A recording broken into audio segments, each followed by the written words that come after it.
Alright, everyone, ready to get started. Hi, welcome. How's everyone feeling? Tuesday afternoon.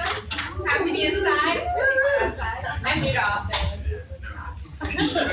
Well, just wanted to welcome you all before we turn it over to our panel here. My name is Danielle. I'm the Regional Director of General Assembly in Austin, and we're very excited to be partnering with Capital Factory this month on a couple of their Intro to the Austin Blank series, Blank Community series. So this one that we have today is Intro to the Austin Developer Community.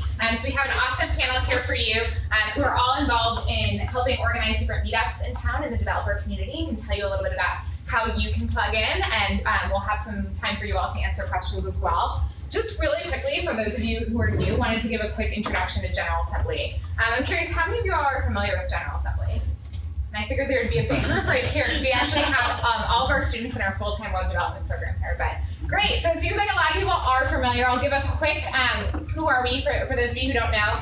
General Assembly is a global education institution, and we're really focused on hands-on skill-based learning. So our mission is to empower individuals to pursue the work they love, and we do that through really great instruction in some of our one-off classes and workshops, our part-time 10 to 12-week programs, and our full-time career transitioning programs that are all within the verticals of design, tech, and business. And then also through access to opportunities. So helping our students of our full-time programs be job ready and get connected to different companies. It's putting on events like this and helping people in the community connect with one another and connect with resources in the community. So we started in January 2011 in New York, actually, and we're now in 14 locations globally.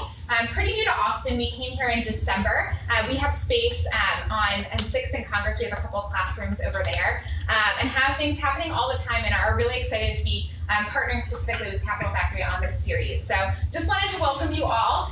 We hope to see a lot more of you, and we also hope that you enjoy this event today. So without further ado, I'll pass it over to Sean and our panelists and let them all introduce themselves. Thanks, guys. Okay, awesome. Thanks, Danielle. Hey, everybody. I'm Sean. I work with Danielle. I'm one of the web development immersive instructors at General Assembly. So all the students are here. These are our students. We got our other instructors in here as well. I'm going to be kind of moderating the discussion today between our Austin dev experts, and I'll let them introduce themselves now. Hi everyone, my name is Ryan Joy. I currently work as a startup evangelist with Microsoft based here in Austin. I also organize a few meetups in town, largest of which is Refresh Austin. Quick plug, we have a meetup tonight after this meetup here focused on JavaScript. And been in Austin for about 15 years, and easiest way to reach me is probably on Twitter at ATXRyan. Where is the meetup tonight? Buffalo Billiards. Awesome. Right across the street. Awesome. And free beer. And free beer until it runs out. Nice. Shout out to our sponsor. I'm Holly Gibson. I am the lead developer at LearningLess. It's an education startup. And I also run Women Who Code. It's a meetup for women who want to code. We have over 1,000 members here in Austin, and we have weekly events on all different kinds of topics and coding sessions. We just had our first hackathon, so that's what I do. Fantastic. David Klinkskills. I founded Austin on Rails back in 2005 with a couple of other people. And still kind of lead that today with the help of a few others. And I also run a hack night called Cafe Bedouins, which we do every Tuesday, so that's at 4200 North Lamar Houndstooth. Refresh is nice, you may want to go to that, but anytime you're wanting to get together and work on projects, code, do online learning, whatever you want to do, you can come over to Houndstooth on Tuesday nights, and that's Cafe Bedouins. So anyway, I started those two that are specifically dev related. I also have some entrepreneurial stuff that I do. Been here about 15 years also. I'm a software developer by day, back-end web, back-end API programmer. Awesome. Well, thank you all for being here. It sounds like Tuesday's a really popular night. Historically, yes. Yeah, historically, okay, cool. But now all the meetups have spanned across the week, so you really Every night's can't. very popular. Yeah, okay, awesome. Yeah, just like 2-second background on me. I'm also kind of new to Austin. I moved here from Washington, D.C. About 3 months ago, so this is going to be really educational for me too, because I want to hear more about the Austin dev community. I've learned a ton in the 3 months I've been here, but I'm really, really excited to hear from our Austin dev community experts here. I'm going to do as little talking as possible. I know I'm not doing that right now, but I'm going to do as little talking as possible so we can hear exactly what is up in the Austin developer community and how you can get better acquainted with it. So I've got these note cards here with questions, but then we're going to, at the end, have time, as Danielle said, for questions from the audience. and then we can hopefully mingle and get to know each other a little bit better afterwards. First question is just how did you get involved in the Austin Dev community? We can go down the line. Yeah, we'll go down the line. We'll switch up the order as we go. Sure. So I got involved in the Austin Dev community with Refresh Austin, I believe, back in 2006. At that point, Meetup wasn't, I don't think Meetup was started that year, so this is before any of the Meetup groups were around at that point, and this was back whenever mailing lists were a big deal, right? So everyone would it was mostly online forums. People would answer questions, discuss news, all that kind of stuff. For everyone young, this is before Twitter and forums, and blogging was still kind of this nebulous thing. Back in the day when people just used to email back and forth, it was great. So retro. Yeah, exactly. So just started going to the meetups, which was held in a local library. At that point, I think Refresh Austin would have maybe 3 people show up per meeting. It was terrible. It almost died. And now we've gotten it to 100 or so people per meeting usually. And then from that, kind of fanned out because I found that one of the primary drivers of my growth and education in the developer space was just via Meetup. Because there were certain things I was exposed to at work, but not near as much as I was exposed to via Meetups. And I love to go to things like Austin on Rails, even though I'm not a Rails developer, because I actually was fascinated by what tools other developers were using to solve their problems, or even what problems they were running into themselves, So started going to more meetups, especially any interesting technology that I had heard of, it was a buzzword. If I saw that there was a speaker on that topic, then I'd go, even if I wasn't necessarily a regular participant in that community. Awesome. Charlie? Well, I started going to Austin stuff. I'm new to Austin, kind of. I've been here 2.5 years. And 2 years ago, I took Maker Square, so I'm where all of you guys are right now. And I started going to the Units meetup, Austin on Rails. And that's where I met my current employer after I graduated the program. And I also went to Refresh Austin and every other meetup I could find with the topics that I wanted to learn. There's JavaScript meetups, there's DevOps meetups, there's all kinds of meetups. And I specifically went to look for mentors because I was hired at the startup as our only developer. Now we have a team of 2. It's very exciting. And so I needed to find people who had been programming for a very long time so I could just consume all of their brain. So please go to the meetups. They are very helpful. Nice. So I moved to Austin around 2000, and by 2002, we had the boom and the bust. I lost my job, like most people back in 2001 who were in the internet boom. Anyway, emerging out of that, got a job again and decided to look around, and I was doing Java at the time, so I started volunteering with the Austin Java Users Group, which is still around, Austin Java. But Java was, kind of kicked off in the late 90s, so this was in full force in the early 2000s. So they had a board of 5 that we established. I jumped on to help out, I don't know why, I just did, but they needed help, so I said I would be one of their board members, and got started with that, and I was in that board for about 2 years, helping find sponsors, find topics, all the basic stuff Meetup organizers do. I was one of the members who was helping out with that, sometimes emceeing the event. And then in 2005, Rails came out, and we actually started using Rails at my work, which we were a super anomaly at that point. It was really new and almost no one was using it, but there was one other guy, Rob Rasmussen, who was using it at work, and he and another guy, Rob Jones, we kind of got together one day and said, hey, you're using it, let's just form a group. As we thought, a group of 3. But because Rob Jones wanted to use it at work, he worked at Frog Design at the time. And so we formed a meetup, and I have a picture of the first meetup, which was November of 2005, and there were about 14 people there. So it was not too shabby for a single, an original meeting. But that's how I got started in it. And Austin on Rails, we get about 75 per month. 4th Tuesdays, we meet in that room across the hall. We always do a technical portion and then a social portion. I call it socialization practice. And you have a beginner talk and few years ago, we kind of split. We had so many people coming in who just wanted to learn about web development, but some of our topics were probably over their heads. So decided, let's split the night. I don't want to split the groups and have an advanced group and a beginner group. Let's try to make the tent bigger. And decided to do one of each type of talk each month. And we still are doing that today, as best as we're able to. So.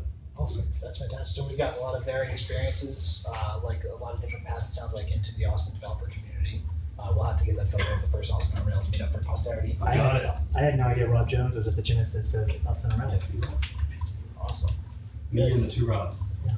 Very cool. We'll have to. So I'd like to come back eventually. We kind of touched on the idea of junior developers and kind of how beginning developers might feel a little bit intimidated by going to some really established meetups with more senior developers. I'd like to come back to that in a little bit. But for now, if you guys could just give us kind of a high-level overview. And not everybody has to answer if you don't have anything, but if you do, obviously feel more welcome to contribute. How would you guys describe the Austin tech scene right now? Who are kind of the big players, for lack of a better term, and how are they shaping the developer community in Austin? So if anybody has any thoughts on, like, again, what the tech scene looks like in Austin and who the big players are and how they're shaping the dev community. Let's go first. Yeah. So obviously Capital Factory, like we're here in Capital Factory. The tagline is the center of gravity for Austin Tech. I think that's very much true. Lately we've had new entrants into the market. The Capital Factory absolutely hosts a ton of developer events, a ton of hackathons, meetups, and all those good things. And have really been instrumental, I would say, in providing a space. As a meetup organizer, especially as a small meetup organizer, it can never be a struggle to find consistent space to meet up. So Capital Factory, by solving that problem, allows for the explosion of more niche and special interest meetups. And then on the corporate side, one of the things that I really love about the Austin tech scene is that it is very, very much community driven. So while I work for Microsoft, Rackspace has a big presence here in town, there's Google developers and Facebook and National Instruments and Dell, obviously. Individuals from those organizations may run meetups, but it's usually, except for maybe sponsoring in-kind space, office space, it doesn't feel like a corporate meetup. It doesn't feel like a corporately pushed agenda or meetup. And I think that's really, really, really key. If you compare that to some of the other major tech hubs, the meetups the communities can tend to feel corporate, or they're so large that meetups in, let's say, New York or the San Francisco Bay Area, they are so large they take on an event format. So all of a sudden, 400 people show up and it's like a symposium. It's not like us in this room. It's not this thing. It's like we come into a theater and we sit down, and I love the fact that the Austin tech scene feels very much more organic in that way, much more approachable. So very grassroots and kind of cozy, and you know everybody, or get to know everybody. Yeah, you'll see people start going to different meetups to see some of the same people, and I don't know if that would happen in New York. They might be there, but can you see them in 400? Yeah. So I think the Austin dev community is very friendly. I have never felt like an outsider, even though I've gone to meetups where I'm the only woman and I don't understand a word that they're saying because I want to learn. So I'll go to system networks meetups and DevOps meetups and stuff. Talking about, but it might be relevant 6 months down the road. And everyone's been really nice and wants to help and answer questions and is very friendly. That's fantastic. So very a welcoming, friendly community, which is what I've experienced in Austin in general. So it's awesome. That's a drink. That also helps. I've noticed there's no shortage of free alcohol. There's always food. Yeah, always. Even at my The pizza's a get problem. wine. The pizza's a problem. Shortage of pizza. No, there's just too much. Oh, too much. We've never had pizza. Okay, good for you. Good. We have tacos. Yeah.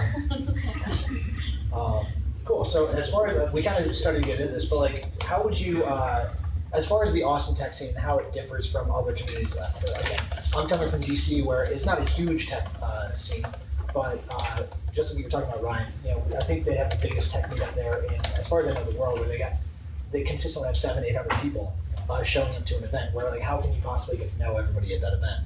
Are there other differences between possibly what the Austin developer community looks like and maybe other larger tech hubs, or even maybe just similar size or smaller ones? Anybody want to talk about that? Well, I think what Ryan was saying earlier kind of nails it in terms of grassroots. It doesn't have as much of a corporate feel as maybe some of those larger communities. It's driven by interests, right? We just decided that we needed to create a group because it didn't exist, and we started getting together, and that's how it started. When you find meetups that are run by recruiters, or they start to charge, like an entrance fee and things like that. And as things get bigger and bigger in these cities, you'll find, like, especially in Silicon Valley, meetups, it's just, you pay a fee, like you just do that. Because there's so many people that are trying to come, right? And here, in general, you don't pay any fees. You just go to the meetup and hang out with people. So I think that's key. I don't know a ton about a lot of other developer scenes, so I can't really compare, but I can say that here, it's very grassroots and it's very collaborative and friendly, like you guys said before. I agree.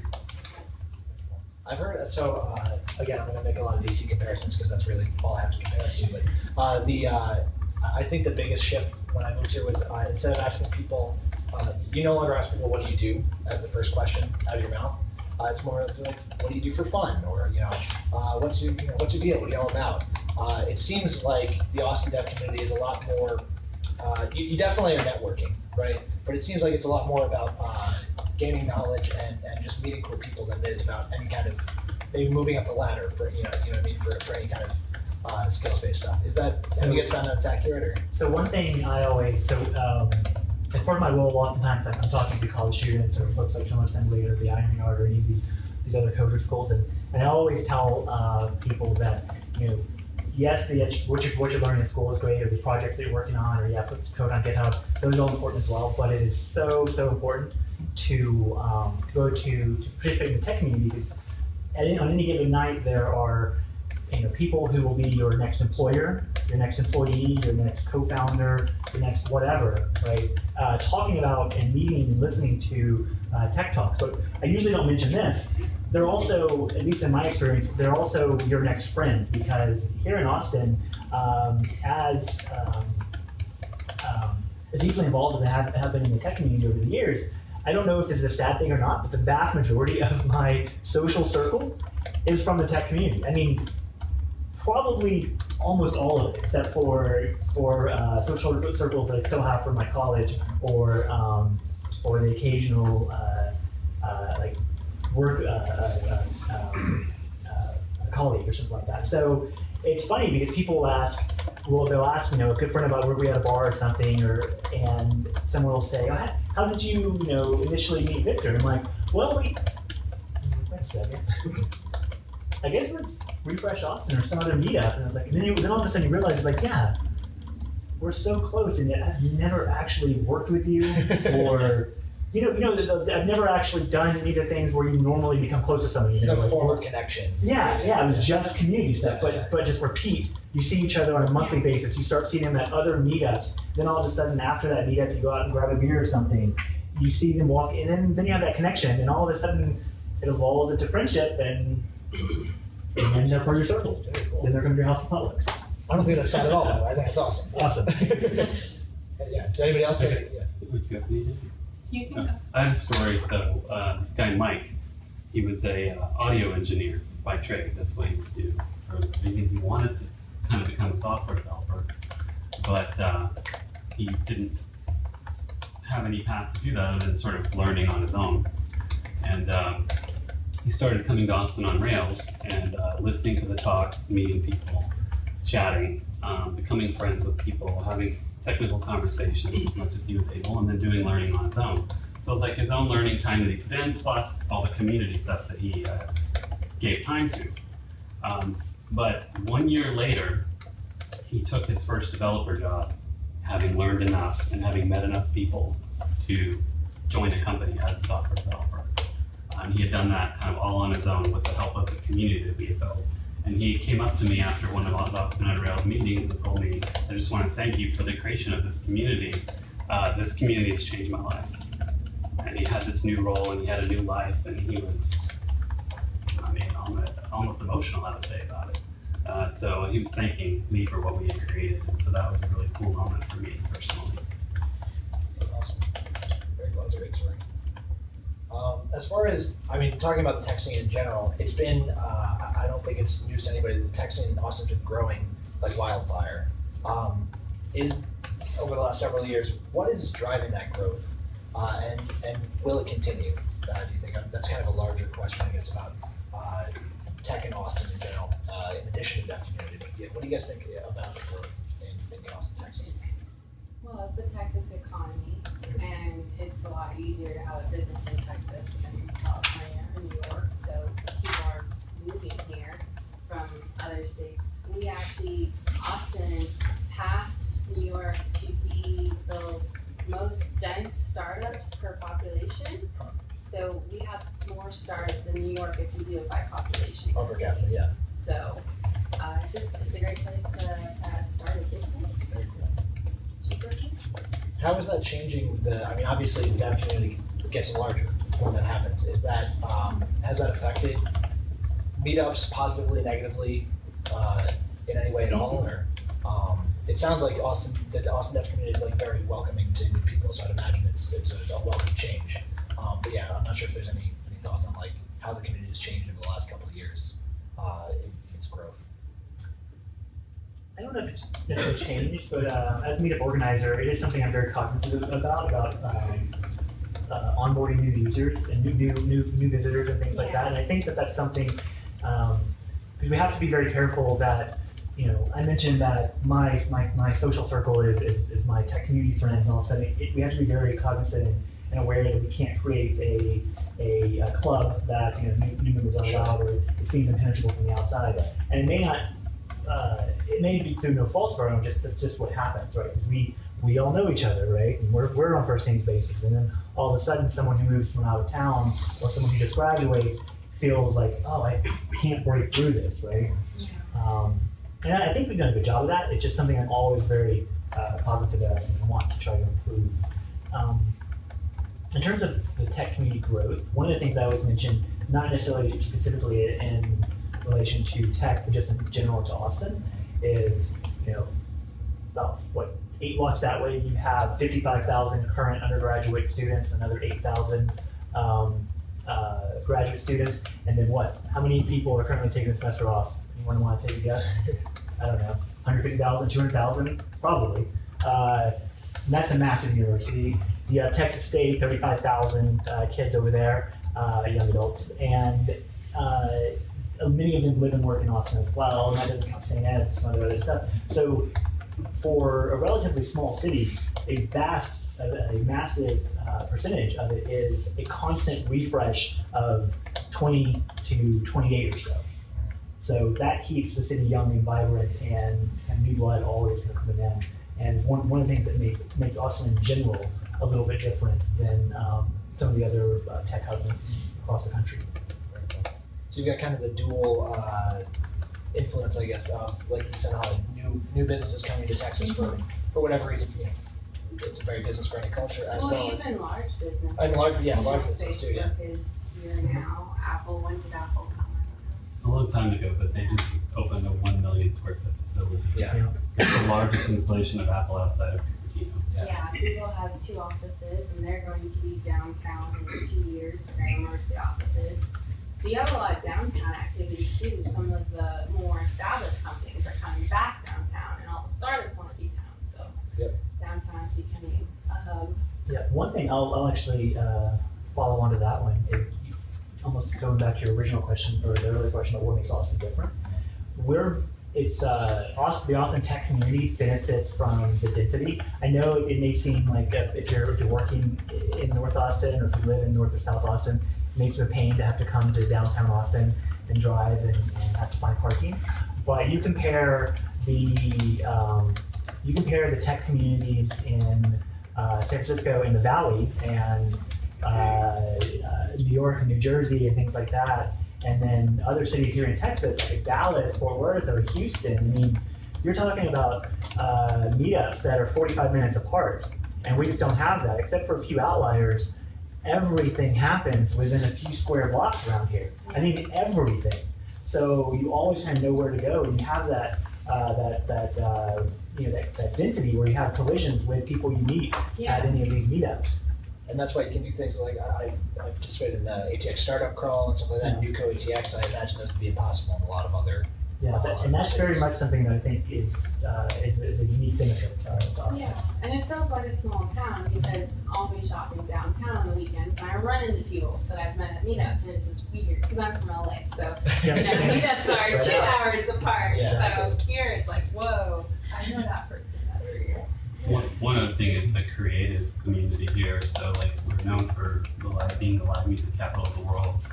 There's also kind of a thriving arts and film community. So like all the pieces of South by Southwest, it's like music, film, interactive, and I've added some other things too, like Startup Village is there, the Ed Tech one, and Echo one, or Eco, however you would say it. So the South by is expanding, but like the core of it is there's this creative that fuses with tech. It's now fusing with startup and all these things. So we have that as an undercurrent that's all year round, and South by kind of like takes everything to 11, and then normally it's probably 7 or an 8. But so along with young people, I think we have this, everyone has a side thing. You might be in a band, maybe doing side projects, like the Cafe Bedouins, or maybe you write or you're an artist, but there's almost always something else to you than just being a developer or just being a startup person. You might enjoy stand-up paddleboarding or on the lake or surfing on the lake or whatever. People have hobbies. They don't just code all the time. Life balance is where something comes up in the Austin conversation is you can come here, you can work super hard and never leave your computer, or you can turn it off at 5 and have these hobbies and things you like to do on the nights and weekends. Happy hours, lots of happy hours. Yeah, I'm sensing a theme here in terms of the alcohol and happy hours, stuff like that.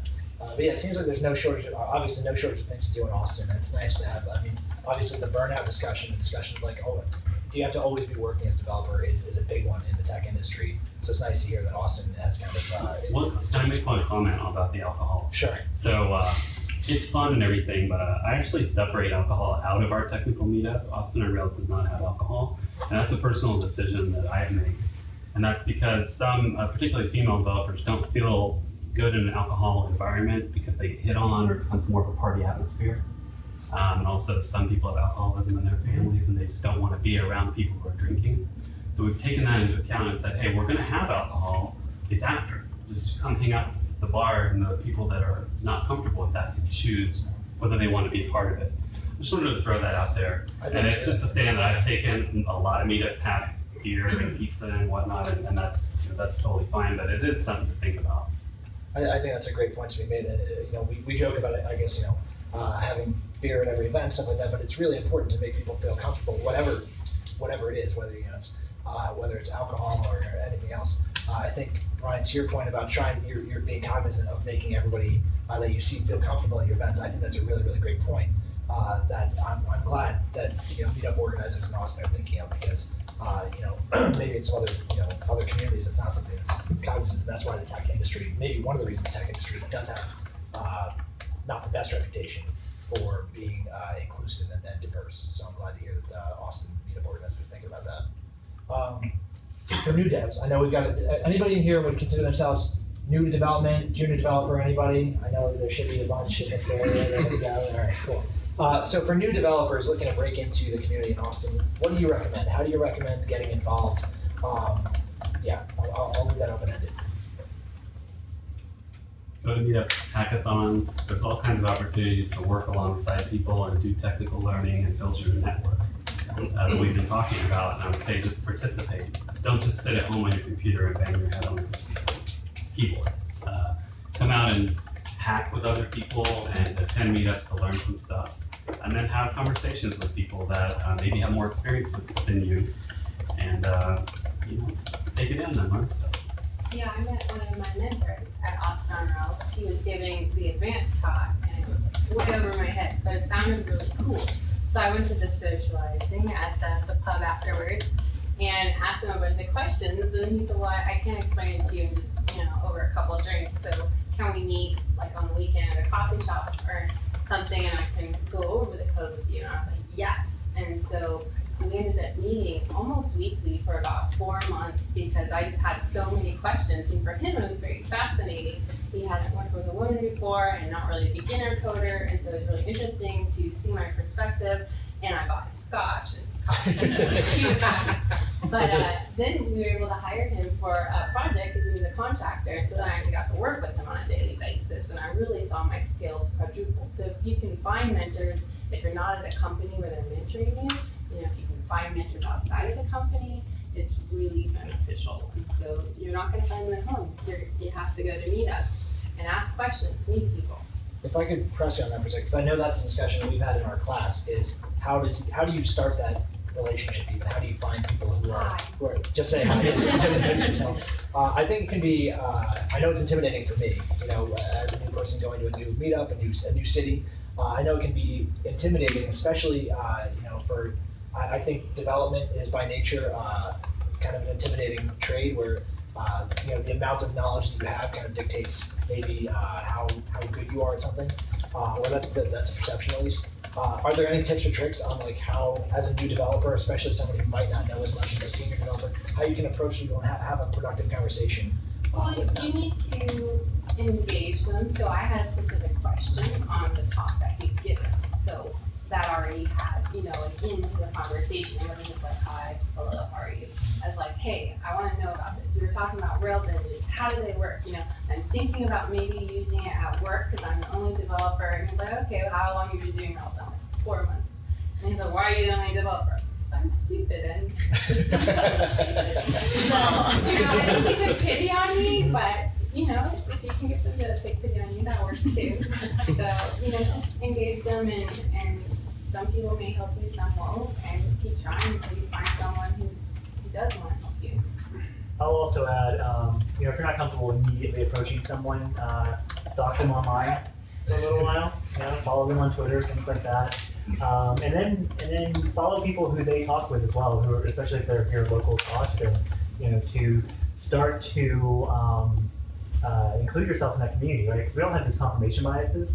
But especially if you start to retweet people, or if you start to, if you see a conversation happening amongst people who you know tangentially from a group, all of a sudden if you start talking about this tech topic with them, you get lumped in, right, with the rest of, with anyone else there. It's like, oh, I really respect this person's abilities and opinion on this framework or JavaScript, and really respect this person, and this other person's also adding to the conversation, so they're obviously on the same level as well, right? I usually tell people that as well if you're trying to raise your profile in the community, or trying to, especially look for a job and things like that. You can kind of start to use human psychology to your benefit in that way to make it appear like, oh, you're part of the group, you're an insider.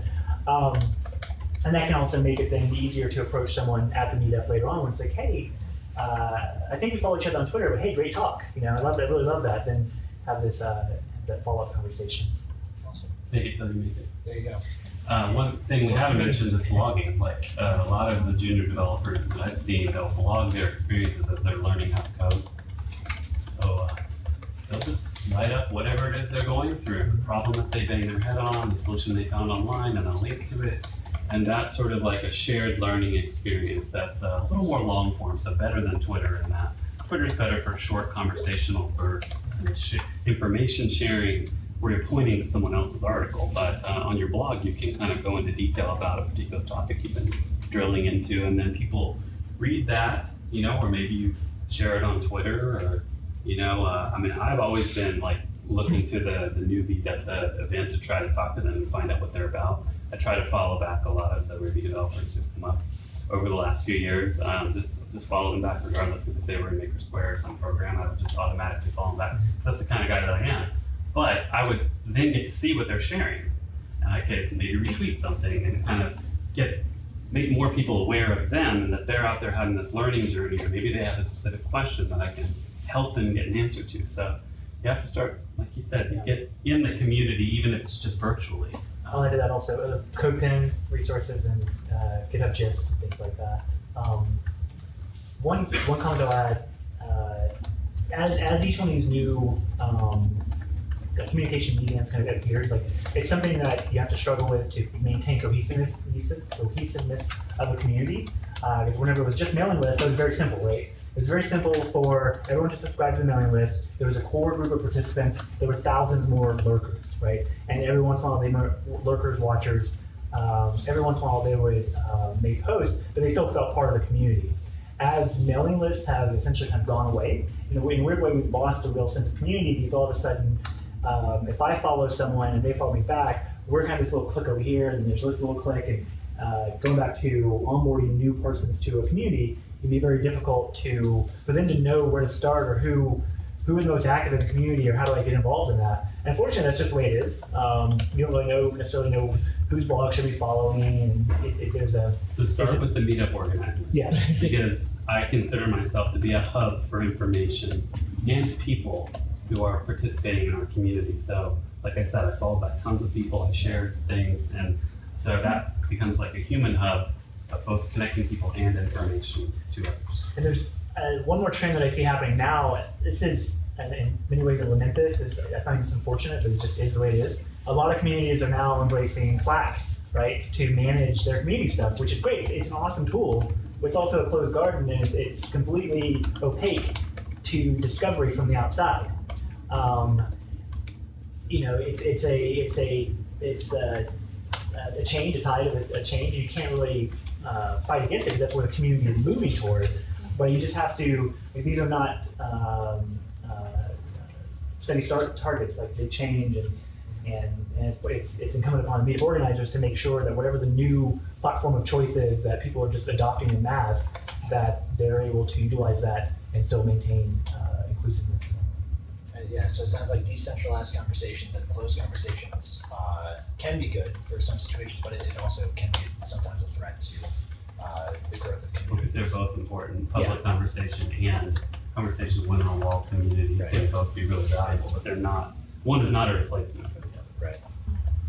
I have a feeling I know the answer to this question, but are there recommended meetups or community events, groups, anything like that are essential to getting to know the Austin Dev community? Obviously, Refresh, Women Who Code, Austin on Rails are going to be in the top 3.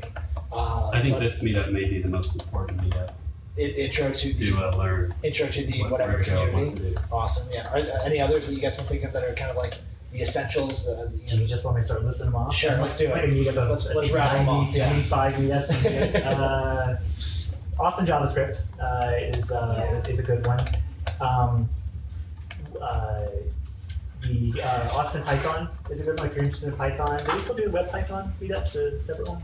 They do PyLadies. Okay, so So if PyLadies. you're Python and a lady, you can go to that one. Austin API, if you're interested in Austin API stuff. Leading Edge Web is one I try to attend. Yeah, that one's good. If there's a .NET meetup that's not on meetup.com, it's called AdNug. If you're interested in databases, there's Cassandra, there's MongoDB, there's DevOps at Rackspace if you want to get into DevOps. There's distributed systems enthusiasts Nice. at Black Locust here on Congress once a month, and that's like network systems, and they're all really smart and very nice and topics. Cloud Austin is a big one. One thing I'll mention is there are a few groups like Cloud Austin, Refresh Austin as well, Austin JavaScript that are Austin Rails that cover many topics, I guess you could say, especially like Refresh Austin and something like Cloud Austin. Like Cloud Austin will have Rackspace, AWS, Azure, IBM, any of the cloud practices or topics within that one meetup. And with Refresh Austin, we cover a ton of different topics, but we typically go fairly shallow on them, a lot of introductory stuff. And then if you want deeper information on any of that, we'll point to the other meetup. Tonight we have a talk on Meteor.js. There's a Meteor.js meetup here in town. There's an Ember.js meetup in town, but we kind of present that to a wider audience. So you've got a couple different levels, I guess, of detail. So definitely join the polyglot or kind of general purpose groups, and then find your special niche as well. There's pretty much a meetup for everything. So if you just go on Meetup and search, you'll find what you're looking for. So Austin on Rails has been getting more specialized. So we used to do more general stuff because there was a lack of meetups in the community, like on things like Sandra or all the NoSQL databases and all these kind of things. There weren't meetups for them. This was many years ago. So we would actually pick up some of those topics as they came into the kind of the tech consciousness, if you will. And so there's all these meetups now, so we don't actually do that anymore. So we're very focused on Rails. We also split off Austin RB, which is the Ruby focused meetup. And they do a programming exercise every time. You might enjoy that. We do devs to pair with someone else and do a code kata, they call it. Nice. So yeah, so we've kind of gone away from that general format. And I feel like Refresh is a great example of an umbrella org, and then also Rails is more like a focused org now for that detail that you're talking about. But I would say a couple things. I can't throw out individual meetups, but I can say join the Startup Digest, even if you're not really interested in startups. It's an email list that Josh Baer sends out a little note about the community every Monday, and it has an event listing at the bottom. And it's some entrepreneurial related meetups, but honestly a lot of it has to do with development and tech. The Capital Factory events page on the website is chock full of the events that happen in this building, and it's probably got like 25 meetups on there on that.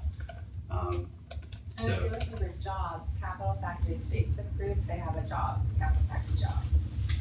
And there's also a group called Austin Digital Jobs, which is Austin-wide. Yeah. Built in Austin, I've heard, is another really popular resource. For the calendar. Yeah, for calendars. I know they have job postings as well, stuff like that.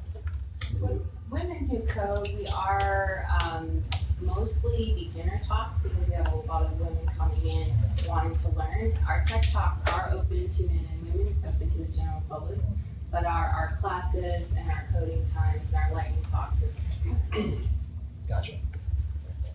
Quick plug for other essential events. General Assembly is a happy hour, Friday at 5:30 p.m. Free beer. Not that you have to drink to be part of the dev community, but if you're into that kind of thing, free beer and wine, Friday at 5:30 p.m. $600. As far as skills, languages, frameworks, stuff like that, that might be not specific to the Austin community, but that Austin might favor, maybe a little bit heavier than other cities, or just what are the skills, languages, and frameworks that are most in demand in Austin? And do you feel like those differ? I know that it's difficult to talk about the market in general, but do you feel like those differ from the market in general? I think it might deviate. I guess what's in demand in Austin right now? I think it's very varied. Very varied. It really depends. Rackspace is Python, Continuum Analytics is Python. There's a ton of Rails shops. A lot of people want Ember, Node, Angular, front end. So it doesn't sound. .NET is big with the corporations. Gotcha. So there's not like one overarching kind of dominant stack or it dominant. depends what scene you want to go into. If Okay. you want a corporate or startups are going to be the cutting edge technology, which sometimes is to their detriment because nobody knows what they're doing. And then I think the corporate offices are going to be more Java, C#, That kind of thing. Gotcha. I would say JavaScript is the theme just in terms of Yeah. where things are going. There's all this proliferation of front-end frameworks, which you mentioned, Ember, there's Angular, Backbone, React, Yep, sales. Sales, which we have some of the founders here that created Sales. Meteor might even fall into that camp. It's kind of both sides a little bit. Meteor's kind of circle around at the same time. But so that's a trend for sure. People learning JavaScript and then doing Node. I don't know if there is another competitor to that to Node as server-side JavaScript. I'm sure there is, but like it seems to really dominate. So and then all the back-end stuff like even like functional programming like Scala and Clojure, there are groups for that. Databases, NoSQL, Cassandra was mentioned earlier. Like if you want to really focus on the backends that service usually APIs up to the front ends, then you can go that way. I mean, there are such things as the full stack developer can kind of do both, but I feel like the technologies for backend and the technologies for front end are kind of like both exploding and pulling two directions. So you might be able to kind of do it all, but there's really an ability to specialize in one or the other because the APIs are serving up data to these front ends, and a lot of the front ends are JavaScript these days, so they can be dynamic. So anyway, this is what I'm seeing in terms of the trend. So one point on the mismatch, I think is one of the things I want to get out of the question. But there are a number of mobile app developer meetups in town, but a lot of them are very much focused on the mobile app entrepreneur, or they don't go into or their socials. You know, let's just get together and hang out with other mobile app developers, mobile app entrepreneurs. There's not a lot that I've seen that focuses on let's push our craft forward in terms of let's learn proper debugging or learn some new framework around mobile app development. There's Cocoa Coders, which is a long-time Cocoa and Mac group, and now is primarily focused on iOS. There used to be an Android mobile developers group, but I think now it's Android mobile developers and entrepreneurs. Emphasis on the entrepreneurs at this point. And I just noticed there's not a lot of technical content around mobile app development. I could be wrong, I could have blinders on at this point, but it's just kind of what I've seen recently. So if someone had started a meetup specifically focused on... Are there any Swift groups? Look at the Google developers group. There's the Google developers group, yeah. They have those. Is there a Swift There's focus not. group? Not that I'm aware of. I mean, I think a lot of people want to use Yeah, Swift and just absolutely. start with Swift and not worry yourself with projects. For newer developers who might be facing kind of like a paradox of choice almost, and trying to decide like, oh my god, so many languages, frameworks, stuff like that. Is there any? It sounds like there is a lot of there are a lot of options that you can choose. Is it really, Holly, to your point, is it kind of just depending on like what kind of an organization you want to go into? Well, I think the great thing with like General Assembly and other places is usually you're learning the front end and the back end, and so hopefully as you go through it, you can decide where you're more comfortable. Like, I really like back end, so I want to stay with Rails and also learn Python and learning some Clojure and stuff. Job-wise, JavaScript is always in demand, so brush up on JavaScript and maybe learn some backend on the side if you like backend. Gotcha. So everyone learn JavaScript. Cool. As far as kind of like so this is kind of a loaded one, but what, if anything, would you like to see change about the Austin Dev community as it grows? Is there anything that, like, if you had a wish list of things you'd like to see change about the Austin Dev community? I like more hackathons. More hackathons? We don't really have any. I mean, we have like ATX Hacker Change. Okay. Sometimes there's little tiny ones different companies are doing. And I don't think there's many opportunities to build your portfolio. Like if you are a beginner programmer or an intermediate one, I think Los Angeles, New York, Silicon Valley, they have multiple hackathons going on every weekend. So I wish we had more here. I don't think companies see a reason to do hackathons. Usually hackathons, you have to have sponsors. Sometimes it's a theme, it's a specific kind of apps or topic. Like ATX Hacker Change is to help nonprofits, and so that's a theme. So there's just not as many opportunities to build your portfolio. You really have to do it on your own. Gotcha. But hackathons are a great place where there's both momentum and energy. And so I wish some of the big corporate companies would sponsor more of those, because I think it would build the community more and would benefit them, because they might need people there who want to work for them. So we had our first hackathon at Rackspace last weekend, and it was cool, but we had 20 minutes come, which was great. But I think there needs to be more. More hackathons. Very cool. Any other thoughts you guys have on how you'd like to, if you had a wish list for changing the Austin Dev community, anything you'd like to see? I know it's kind of a tough question because everybody here has been instrumental in growing the Austin Dev community, so it's kind of like, what would you like to change about your baby? Yeah. Yeah, I mean, absolutely, it's perfect. Okay. One thing is, over the last 10 years, I would say I've been very encouraging of other people to start meetups. So if you have an interest, start a meetup, which has been kind of really good advice for a long time. But now we have such an explosion of meetups that I would say keeping meetups going is actually difficult. It's actually difficult to do. It's volunteerism, and volunteers can be fickle and have other stuff to do and not show up and whatever. Jobs. Yeah, little things like jobs. So I would suggest, if you think of an idea for a meetup, search long and hard on meetup.com and everywhere else you can find to see if someone's already doing that meetup, and then talk to that organizer and say, hey, do you need any help? Because I can almost guarantee you the answer will be that they do need help, and they would love someone who's passionate about the community, passionate about the technology, to help them. So let's try to corral our resources into more existing meetups. Yeah, 100% I concur with that. There's always a room for another technology, right? So I was working with a developer who wanted to start an F# meetup. I'm like, yeah, definitely start an F# meetup, but it was just him trying to corral this functional F# functional .NET. And it's very difficult. There's a lot of work that has to go into potentially renting a venue, grabbing a sponsor if you can. Oftentimes when it's small, you're not going to have a sponsor, but you still may be spending money out of your own pocket to buy some tacos or pizza or something like that, bring drinks. And any help that organizer can get can really help foster that community. Because in the early stages, it's very easy for a community to kind of wither and die. It takes a while before a community becomes a force of its own, and the community happens without being pulled. And at that point, any help you can help a community gets to that point, the more likely it is to succeed. Awesome. Great advice. And I guess kind of backing up from that question, are there any big changes or shifts happening right now in the Austin dev community to keep an eye on? Or I guess the larger question of where do you think the Austin dev community is heading in the future? So any shifts or trends happening right now, or the direction that it's heading in the future? Yeah, if I forced you to. I know in general the Texas economy supposedly is slowing down. Okay. But whether that will impact the tech scene, I don't know. We have more and more companies moving here. Right.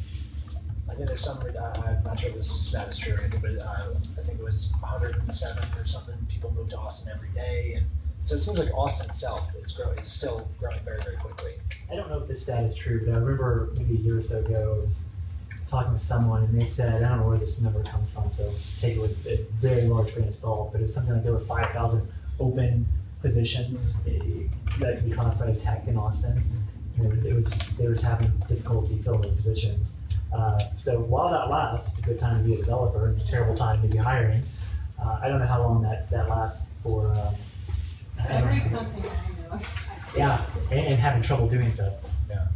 Well, we need to lower the bar a little bit.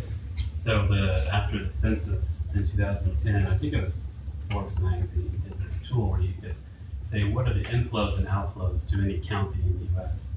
And if you look at Travis County, or just Texas as a state, the graph looks like this. All the people, all the migration, the net migration is from the coast to the center of the country. And Austin is a great place to land because of all the awesome stuff we have going on here. So demographically, we have the trend on our side that a lot of people are moving here. And I see the same thing where companies are having difficulty finding enough people. So the big trend I see is these coding schools, to sort of bring people up from not being a coder to transitioning to being a coder. We have Maker Square, we have Iron Yard, General Assembly is here now. Who else is here? Austin Coding Academy. Code Academy, right? Austin Coding Academy is a thing too. So they're trying to help get people into the scene, which I think is good. We either train people up, we hire from each other, so we sort of cannibalize each other's companies, or we bring people from outside of the state. Yeah. I don't know. Those are kind of our three choices. I don't know if it's a trend yet, but one of my friends is a CTO at a company. He started an apprenticeship. I think that's a great idea. I think that's what I would like to see in Austin. Definitely, it's more apprenticeships. Yeah. Well, I can tell you, I know that General Assembly certainly has efforts like that. I'm sure that Maker Square and Iron Yard have something similar, but obviously it seems like the trend is to, there are all these open positions, right? And people clearly want to get into the field. So hopefully we'll see more and more companies being open to younger developers, maybe not with a CS background, formal CS background, getting into the field. And even with an apprenticeship, it doesn't necessarily mean the apprentice is going to be a graduate from a code academy or something. Sure. They might just be a developer who wants to pick find that skill. You know, maybe they've been programming for 30 years in Clojure and now they want to learn Ember. You know, and apprenticeship is going to be, you know, that leap for them to get it instead of years learning on their own, depending on how fast they learn. So maybe alternative employment situations that will allow people to learn on the job and figure things out rather than just coming in as an expert right away. Tech moves so fast, and so they can't expect you to stay on top of everything if you're always, you know, fixing code and pushing out features and you don't have any time to learn. So some companies try and say like, Fridays is a learning day. You work on whatever you want and learn. Other companies have hack days where they, you know, work on apps and projects, and then sometimes they actually become a product that the company uses. And so I think the companies that invest in their people are the ones that are going to attract more people and be more successful, because your people is your most precious capital other than your product. Absolutely. Could not agree more. I think we have time for a couple questions. Is that right? Somebody stop me if that's not true. I guess I'm the authority figure here. So let's take some questions. If anybody has questions for our panelists, we can take at least a couple of them. Just raise your hand, I guess. There you go. Yeah. Let's say that you're a beginning developer in the fact that you're self-taught. How would you go about getting your first job in the development community if you're moving, say, from a different career? Anybody want to tackle that? I think Damon was saying earlier, like the guy who came to Austin on Rails, you know, networking, meeting people, talking to them, having technical conversations. So, you know, you meet someone and they really like you and you talk about technical stuff and they're like, hey, this is a guy I want to work with. So most of the people I know who have gotten jobs from a different career who didn't go through a code school did it through networking. Because, you know, your resume doesn't have the experience. Your personality is going to have to get the job, and then your projects, and your portfolio. And build stuff. Make stuff, post about it on your blog, show people what your technical mind is capable of through sharing and through conversations and through GitHub and putting things up that say, hey, look, I built this thing. It does cool stuff. Here's my code. It's clean. Like people can, it's a very transparent society now on being a developer. We can all read each other's code on GitHub, stuff that's not locked behind a corporate wall. Yeah. So, you know, definitely. Even now, most of the corporations are doing GitHub as well. Yeah, at least for their open source stuff. Yeah. So anyway. What if your personality, like mine, isn't the best? So I have another way we can say that. So I have a couple of specific suggestions. Yeah, the stuff that the GitHub and blogging and things like that helps in general raise your online profile and makes it where, you know, oftentimes your resume may not be just a piece of paper. They're going to go and search for you online, see how active you're on Twitter, what organizations you're involved with, if you have a GitHub profile, which you should, and what you're posting about. Specifically, I would recommend doing freelance stuff first. One, so you understand how to make sure you can hit the deadline or whatever it is, hit the deliverables that you want to do. And then after that, hackathons. Because if you're just working in a silo and you're just delivering a solution to a client as part of a freelance gig, you're not working in a team environment. So much of software development is working in cross-disciplinary teams. So you need to understand how to work with other people who are not like you. Go back to your personality point. Okay. I hope everybody slashes. We're in the middle of group projects right now, so this is very pointed advice right now. Yeah. Question. Heard a lot about tech, people that want to find a job in tech, or this, that, and the other. What about entrepreneurship, making jobs? And on that note, is there what are the things like TechCrunch or those kind of things here in the city that promote new corporations being built? Is that mixed in with the crowd too much, or is that a separate crowd? Or? No, we just didn't talk about it tonight, but they're mixed, but it's definitely a whole other community of people that have that mindset. There's a million meetups for entrepreneurs. There's an intro to the startup scene that they do here. Exactly. There's actually 4 of them per month now, but there's a general one that you should definitely go to. And I've given that talk before. I have slides out from that, which is on SlideShare. So if you want to check it out, but it's about 80 slides about the Austin scene from an entrepreneur standpoint. So there's a lot of dev stuff mentioned too, because it's a key part of the scene, but there's a much bigger community of people who are having that mindset. So. In specific answers, there's an Austin Startups Facebook group that's very active. Built in Austin is really good for news and things like that. And Silicon Hills News. Silicon Hills is News. another one. There are a ton of entrepreneurial meetups and things like that that are going on around town that are just too many to listen. And there's also a ton of co-working spaces, and you're going to meet a lot of other great entrepreneurs there. So those also, I think, are the community hubs for entrepreneurs. So Capital Factory, they have different levels of membership. You can get the common co-working space, where you're just going to sit at the table. But if that's your budget, that's what you can afford. You're going to meet a lot of interesting people, and you can go in the kitchen and other areas and you'll just, do osmosis, gather what people are doing. We work where General Assembly is. They have an awesome co-working space, and they're expanding to another floor. And there's a bunch around the perimeters of Austin too, if you live south or north or central. Hackathons too, like a startup weekend, those are coding because you're trying to get something done by the end of the weekend, but there's also the business aspects to it. And what's the user thinking, customer development, and trying to have an actual product/business in one weekend.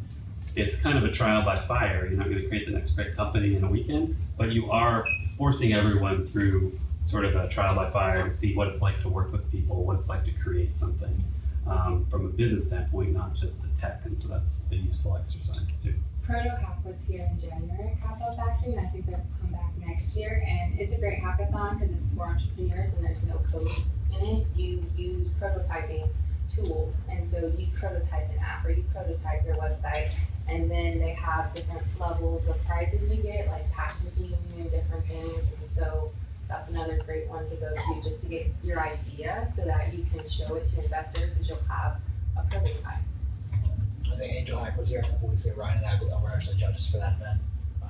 There are a couple of hackathons, not maybe not as many as we'd like, but those can definitely be useful for entrepreneurs. And on the community side, there's an ed tech meetup, a food tech meetup, there's a music tech meetup, there's a sports tech meetup. These are all tech meetups, but they're very much on the entrepreneurial Internet side. of Things meetup, Yeah. there's a IoT meetup.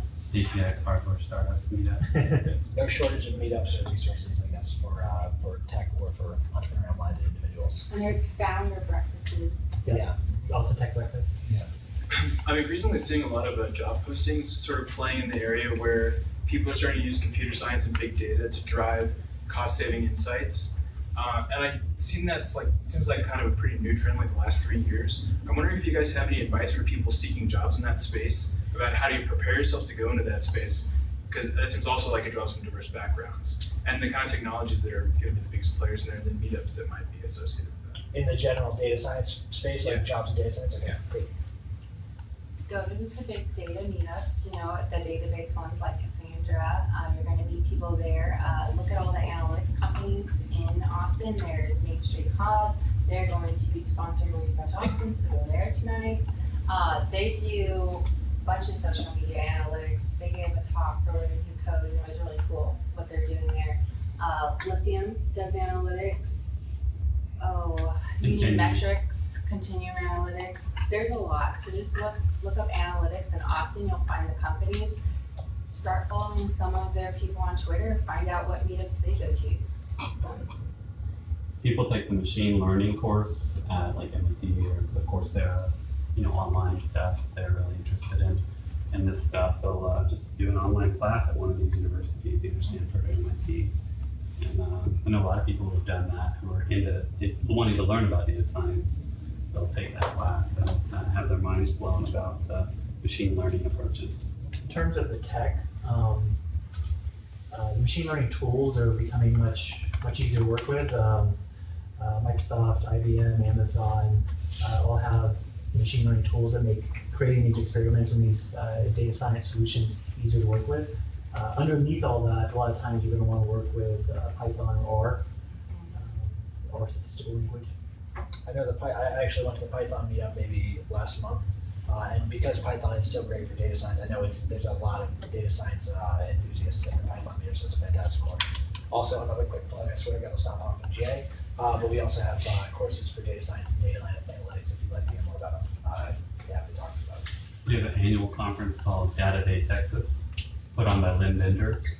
He brings a lot of data science people from like Silicon Valley and the large companies who are dealing with massive data sets, and they come, like Spotify is an example. A guy from Spotify's been there for several years, talking about how they do like song categorization and stuff like that at a very large scale. I agree about the tools too. I don't know a lot about it, but like the Python tools that were being presented at Data Day this year, it's a lot more approachable now. Like this guy, he took the mailing list archive from a mailing list, and then he used some pretty simple code, and it was all in GitHub, so you could like do it yourself, to figure out what are the main conversation topics that people have been talking about on this meetup. Who are the people who have had these conversations? Who gets replied to the most? Like, it did all this stuff, and it was this Python scripts that were pretty short, and calling into these libraries, and it was amazing. So I don't know a ton about data science, but I got a lot more out of Data Day Texas this year than I did like the year or two prior. I felt like I was really esoteric a couple of years ago, and now it's getting a lot more useful. You're learning by osmosis. Like the natural language processing libraries, the data mapping, data visualization libraries have Like D3 JavaScript. Yep, D3. You know, if you want to take data and make it do really cool stuff, D3 is phenomenal. PySci is next month, and I think they're going to have some sessions on data science, so check that out too. There's a machine learning meetup group at Black Locust that's really good. I mean, they're not every month, but it's pretty high caliber. So the theme seems to be no shortage of meetups for whatever you want to talk about in related to the tech community in Austin. Any other questions? Like how much experience would you say, how long would you say it took you guys to get to a level you're on now? Like how many years of hard work and dedication, you know, did it take you guys to get to the level that you're at now? And maybe some question, is there a minimum level of, is that kind of what you're getting? Yeah. Is there a minimum level of experience or required experience? I get this question a lot, so I'm sure you guys get it too, but that you need to enter the tech community. Well, I started programming when I was 14. I have a computer science degree. I've been a professional programmer for almost 20 years. So, yeah, 20 years, how I got to where I am today. Only kidding. I don't know what is the minimum, but it's a few years. 10,000 hours. I'm not expert in anything for 10,000 hours. I don't know, a few years, build real things, show people that you can do stuff. And you don't have to have a degree. That's the thing about being a programmer, is show people that you know how to make stuff. Show them, hey, I made this cool thing, it really works, it has clean code. Like, people can see that and really get into it and groove on it with you. Say, man, that's cool. They can just see it. It doesn't really matter if you have 10 years or 3 years. Yeah. You made something cool and it works. So one thing, I don't have a degree. I've been doing web programming in some form since the late 90s, and at that time nobody had degrees for it. So at that point, it's kind of an artifact of history as well that I got to the point I was. But there's never been a better time. There's never been more resources to learn, your craft, whatever it is you want to do. I guarantee you want to learn X, just search for, how to do X on platform tutorial, and someone has written a hello world or a very simple write-up that you can follow, replicate it, be able to, create that project, and then now you've got a foothold into whatever framework it is that you may want to learn. So the minimum, I think, is very, very low. Yep. Just start playing with it, start kicking the tires, seeing if you can break it and then fix it. And the maximum, or the upper bar, one of the things I tell, especially on the website, and this is a little bit less true on the back-end side, but on the front-end developer side, I've been doing this, like I said, since like 98, I think was the first time I ever had a paid client. And I went through all the browser wars. This was long before jQuery or any other frameworks. And what I usually tell people coming in brand new to the field is like, I have a lot of trivia. I have a lot of, those 15 years, 16 years of web development experience don't necessarily make me a better developer. In fact, I have a lot of baggage I have to unlearn in many ways. In 2005, if you would have just started front-end development at that time and started working with Firebug and jQuery, those were awesome new tools I had to learn. If you started brand new with that, you can potentially say you had a leg up, or at least I didn't have any advantage over you, right? Same thing in 2010 with Backbone and SAS and LESS and all that kind of good stuff. All of a sudden, these were brand new things that I had to now learn, after 10 years of doing this stuff without these things. But if you brand new started with that stuff, then I think you're on the same footing in some ways, right? Because oftentimes we're not solving for the esoteric edge cases that I can tell you war stories about, but don't necessarily make me any more employable or better at the job. But you learn problem solving, and Yeah, that always absolutely. be your career. Yeah, but I just want to, the main point of that is, you know, whenever you look at it and say, 20 years experience or 15 years experience, it's like, yeah, but this industry's moved so fast. If you're starting with a clean slate and you actually have a good, solid foundation, then those numbers start to, so if you have 20 years experience, but you're in the same role, doing the same, working with the same framework, like, in many ways, at that point, you're a dinosaur. You don't have 20 years experience. You're like, really? You haven't really done anything different in 20 years? That's more concerning than anything else. And it seems like companies are becoming more amenable to the idea that, you used to see a lot of job descriptions that CS degree required or, 5 years relevant experience. And you'll still see that, but I think those requirements are becoming less prominent and certainly They're negotiable. they're negotiable. I mean, Exactly. at least 5 years of React experience. Yeah, Good 10 years of. That doesn't 20 years of Those are my favorite though. When Yeah. the requirements say you have to have 5, because they exist, they're out Yeah. there, right? Like the job descriptions, they say 5 years of React experience. Well, React's only been around for 3 years, so that's gonna be different. I think my favorite anecdote, now that I told you I wouldn't talk online, I think my favorite anecdote was DHH, founder of Rails. I got hit up by a recruiter once, and they said, I didn't know him, and they said, hey, David, we looked at your experience. We think you'd be a great candidate for this job. We love all your Rails experience. How many years of Rails experience do you have? This is the founder of Rails. And he just sent back an email, and all it said was all of them, which I think may be my favorite DHH. Yeah. But to that note, that is a way to get into this tech scene. If you're learning new tools, then the established developers are learning them too. I had a friend who was a junior dev who had gone to one hackathon and did Angular and got hired because she knew Angular. And the devs there who had been working for 10 years were like, teach us. And she's like, oh! Yeah, But everyone's learning at the same time some of these new tools. So if you can get ahead of the curve, they're desperate for those skills. Absolutely. Technology is always changing. I think that seems like a great note to close on. I want to thank our panelists so much for being here. Thank you very much. Let's see if maybe we can rope them into grabbing some snacks or drink something and networking a little bit. But yeah, thank you so much for having us. If you'd like to talk to me about the General Assembly, Capital Factory, please hit us up. But yeah, thank you very much for coming. It was really good to have you. Cool. Thanks, everybody.